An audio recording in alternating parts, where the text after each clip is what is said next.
നസറുള്ളയ്ക്ക് ശേഷം ഹിസ്ബുള്ളയുടെ മേധാവിയായി വന്ന ഹാഷിം സഫീദിനെയും ഇസ്രായേൽ സേന കൊലപ്പെടുത്തിയതോടുകൂടി പുതിയ അധ്യക്ഷനെ ഹിസ്ബുള്ള തെരഞ്ഞെടുത്തു എന്നുള്ളത് തന്നെയാണ് ഏറ്റവും പ്രധാനപ്പെട്ട വാർത്തയും.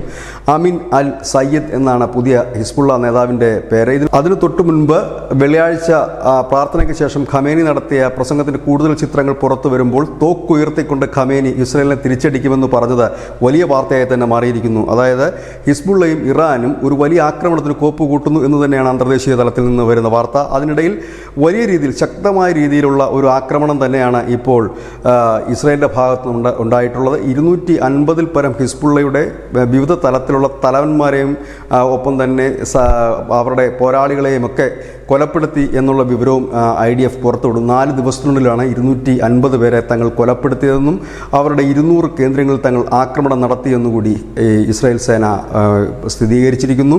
ഒപ്പം തന്നെ ഈ പുതിയ നീക്കം, അതായത് ഖമേനി തോക്കുമായി ഈ പ്രത്യക്ഷപ്പെടുന്നത് ആദ്യമായിട്ടല്ല എങ്കിൽ പോലും ഈ യുദ്ധ സമാനമായ സാഹചര്യത്തിൽ പ്രാർത്ഥനയ്ക്കിടയിൽ തോക്ക് ഉയർത്തിക്കൊണ്ട് തങ്ങൾ ഇസ്രായേലിനെ ഇല്ലാതാക്കും എന്ന് പറയുന്ന ഒരു സാഹചര്യം, ആ ഒരു സാഹചര്യത്തിലാണ് ഇപ്പോൾ പശ്ചിമേഷ്യ കടന്നു പോകുന്നത്.